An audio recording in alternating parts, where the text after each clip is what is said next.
2024 का जो लोकसभा चुनाव बीजेपी किसी हाल में जीती है अपने गठबंधन के घटक दलों के साथ, उसमें क्या खेल किया है अगर उसके विश्लेषण को देखेंगे तो मुझे लगता है नीतीश कुमार जी तो कुछ भी नहीं है, और वोट काटने के जो आरोप असदुद्दीन ओवैसी पे लगते हैं वो भी कुछ नहीं है, निराधार हैं। असली फायदा बीजेपी को पहुंचाने वाले जो खिलाड़ी हैं वो तो बसपा वाले हैं, बहुजन समाज पार्टी। मायावती जी ने जो खेल किया है उसके बिना तो बीजेपी की सरकार बनना असंभव था। मैं आपको प्रमाण दूंगा कि कैसे मायावती जी ने बीजेपी को फायदा पहुंचाया, और जो उत्तर प्रदेश के चुनाव में, उत्तर प्रदेश की जो लोकसभा सीट बीजेपी जीती है, ये 33 सीटें बीजेपी 80 में से लोकसभा की जीती है। कितनी मुश्किल से जीती है आपको समझ में आएगा, क्योंकि इसमें 17 लोकसभा सीट्स जो बीजेपी जीती है 33 में से, वो मायावती जी ने जितवाई है। जबरन अपने कैंडिडेट्स खड़े करके ऐसे इक्वेशंस बना के कि जहां पर मुस्लिम बहुल क्षेत्र नहीं है लेकिन मुस्लिम वोट है अच्छा खासा, और वहां पे दोनों कैंडिडेट्स जो थे नॉन मुस्लिम्स थे, समाजवादी पार्टी या कांग्रेस के, इंडिया अलायंस के या एनडीए के, उसमें उस जगह पे मुस्लिम कैंडिडेट दिया है मायावती जी ने, वहां पे कहीं ब्राह्मण कैंडिडेट दिया, सिर्फ वोट काट के बीजेपी को फायदा पहुंचाने के लिए। अब ऐसी सीट्स का हम विश्लेषण करके देख लेते हैं सामने, जिससे आपको सिद्ध हो जाएगा कि मायावती जी ने किन 17 सीट्स पे बीजेपी को जितवाया है जहां बीजेपी हार रही। ये एक सीट है बांसगांव, उत्तर प्रदेश की, नंबर है 67 लोकसभा सीट। इस पे कमलेश पासवान भारतीय जनता पार्टी के जीते हैं मात्र 3150 वोटों से, और इस पे कांग्रेस के कैंडिडेट सदल प्रसाद जी हारे हैं 3150 वोटों से।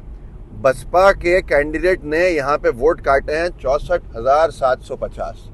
मायावती जी का अगर उद्देश्य भारतीय जनता पार्टी को सत्ता से बाहर करना था, या वो फासिस्ट इन लोगों के खिलाफ थी जो लोग अत्याचार कर रहे थे, जिन्होंने अल्पसंख्यकों का, दलितों का जीना आराम कर दिया था, तो मायावती जी इंडिया अलायंस का समर्थन करती, गठबंधन में नहीं भी आती तो इस तरह कुछ नहीं करती जिससे कि फायदा सीधे बीजेपी को पहुंचे।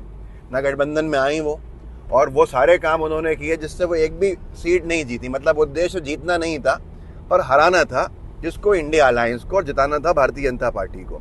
ये राम समुद्र जी 64,750, 60,000 ज्यादा वोट काट के चले गए, और हार जीत हुई 3150 वोटों से। एक सीट है फर्रुखाबाद, नंबर है 40। इस लोकसभा सीट पर मुकेश राजपूत हैं भारतीय जनता पार्टी के, वो जीते हैं। कभी सपनों में भी नहीं जीत सकते थे ये अगर बसपा नहीं आती।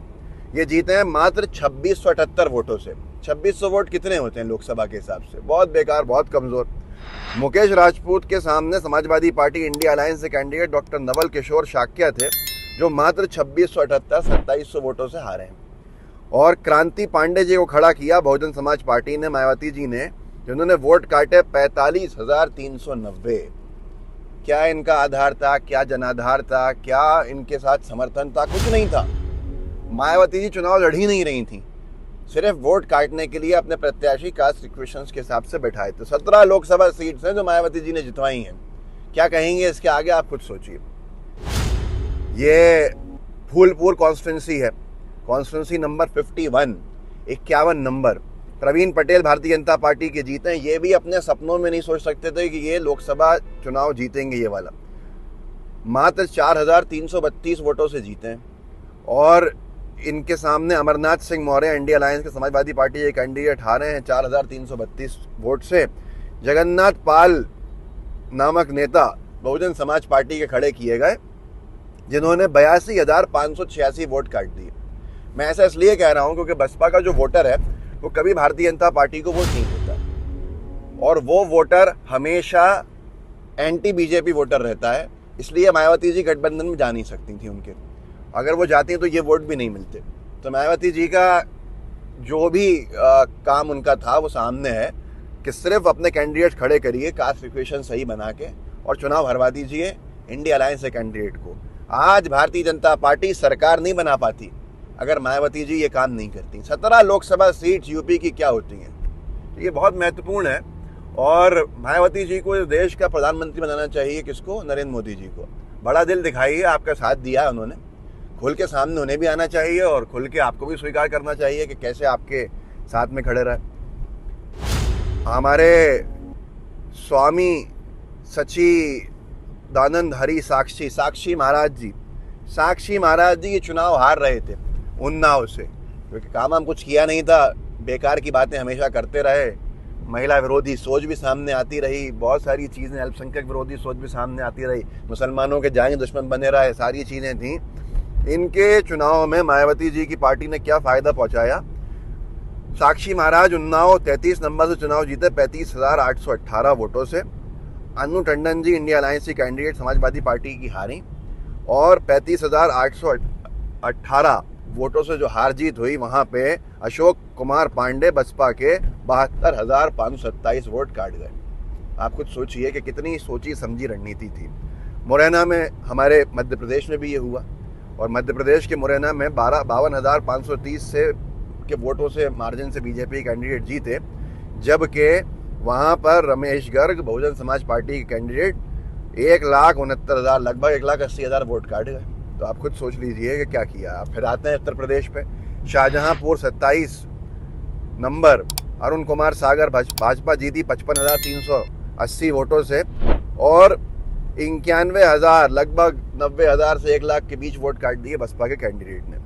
मिश्रिक करके एक लोकसभा है और 32 नंबर है, यहाँ पर बीजेपी जीती है 33,406 वोटों से, और BR अहिरवार जी ने 1,20,000 वोट काट दिए हैं। किसके? जाहिर सी बात है एंटी बीजेपी वोट काटे, जिससे कि वोट कम हो गया और भाजपा जीत गई। अनुप्रिया पटेल जी अपना दल केंद्रीय मंत्री हार जाती चुनाव, 37,810 वोटों से जीती हैं मिर्जापुर कॉन्स्टिट्यूंसी से 89 नंबर। वहां पर मनीष कुमार बहुजन समाज पार्टी के जो कैंडिडेट थे, उन्होंने लगभग 1.5 लाख वोट काट दिए। आप खुद सोचिए क्या किया। अरुण गोविल, जिनको श्री राम बता के चुनाव लड़ाया जा रहा था मेरठ में नंबर 10 पे, वो जीते हैं बड़ी मुश्किल से, ट्रेल होते जा रहे थे 10,585 वोटों से। बसपा के कैंडिडेट ने काटे 87,025 वोट। आप खुद सोचिए कि क्या खेल हुआ है। हरदोई में ये हुआ कि भाजपा जीती 27,856 वोटों से, और बसपा के कैंडिडेट ने 1,22,629 वोट काट डाले। फतेहपुर सीकरी नंबर 19 ऐसे भाजपा की जीती 43,405 वोटों से, बसपा के कैंडिडेट ने 1,20,539 वोट काट दिए। क्या खेल चल रहा था?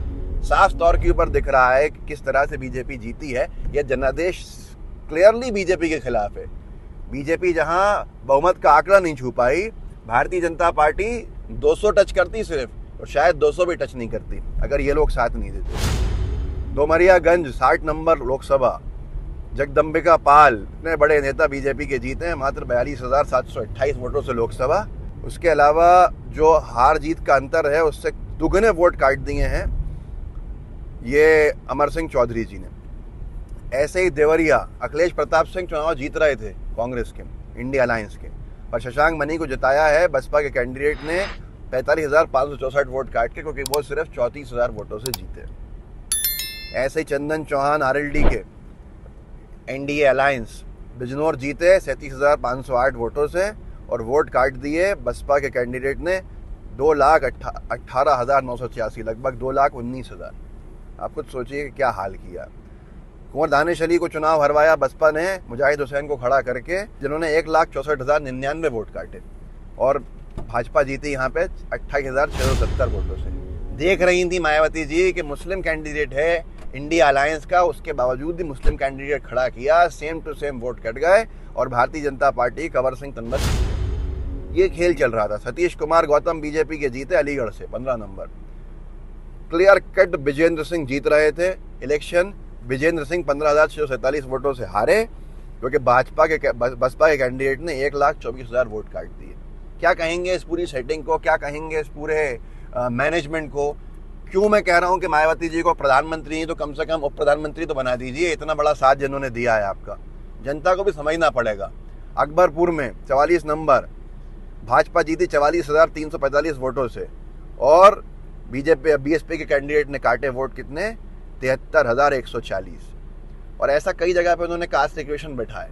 आदित्य यादव जीत गए 34,991 वोटों से इंडिया अलायंस के कैंडिडेट समाजवादी पार्टी के बदाऊं से, लेकिन उनके वोट कटवाने के लिए मुस्लिम कैंडिडेट खड़ा किया, मुस्लिम खान नाम का, बहुजन समाज पार्टी ने, जिन्होंने 97,000 लगभग 1 लाख के आसपास वोट काट दिए। क्योंकि सबको पता था कि मुस्लिम कैंडिडेट अगर खड़ा होगा तो मुस्लिम वोट कटेंगे, और वो वोट जो इंडिया अलायंस को मिलने हैं वो एंटी बीजेपी वोट चले जाएंगे। राजनाथ सिंह जी को जितवाया बसपा ने, राजनाथ सिंह जी को माहौल बनवा दिया क्योंकि 30,000 वोट मोहम्मद सरवर मलिक ने काटे और राजनाथ सिंह जी 1,25,000 से जीते हैं। डाउट था कि हार जाएंगे, पर लखनऊ में मुस्लिम कैंडिडेट बसपा को देने का क्या उद्देश्य था जब इंडिया अलायंस ने रविदास मेहरोत्रा को उतारा हुआ था? क्या इतनी मुस्लिम हितैषी है मायावती जी? क्या इतनी विरोधी हैं वो भाजपा की, संघ की, उन नीतियों की जो मुसलमानों के खिलाफ हैं? ये हम सब जानते हैं। अगर होती तो शायद वो चुनाव जितवाती नहीं। ज़ियाउर रहमान बर्क, शफीउर रहमान बर्क साहब का क्योंकि इंतकाल हुआ, वो शांत हुए और टिकट बदला गया। उनके पोते जो विधायक हैं उनको ज़ियाउर रहमान बर्क को दिया गया टिकट। वो चुनाव जीत गए 1,21,000 वोटों से। लेकिन मायावती जी ने कोई कसर नहीं छोड़ी थी। चौधरी शौकत अली को खड़ा किया था जिन्होंने 1,52,460 वोट काटे। अगर थोड़ा ज़्यादा मार्जिन नहीं होता, सिंपैथी वेव नहीं होती तो हार गए थे ये चुनाव। तो ये सारा का सारा खेल जो है ये समझना बहुत ज़रूरी है। आज हम समझते नहीं हैं कि क्या चीज़ें हो रही हैं क्या नहीं हो रही हैं। तो ये मैंने सोचा है कि अब रोज़ इस तरह से एक वीडियो शूट करा करेंगे, दिन भर में क्या हुआ है, क्या ज़रूरी है बताना, उन सारी चीज़ों के ऊपर चर्चा करेंगे। तो आपसे बस निवेदन है कि जिसको भी भेजें उससे कहिएगा कि आखिरी तक देखे वीडियो, ताकि वीडियो की रीच भी बढ़े और लोगों तक ये जानकारी पहुँचे भी। जय हिंद, जय भारत।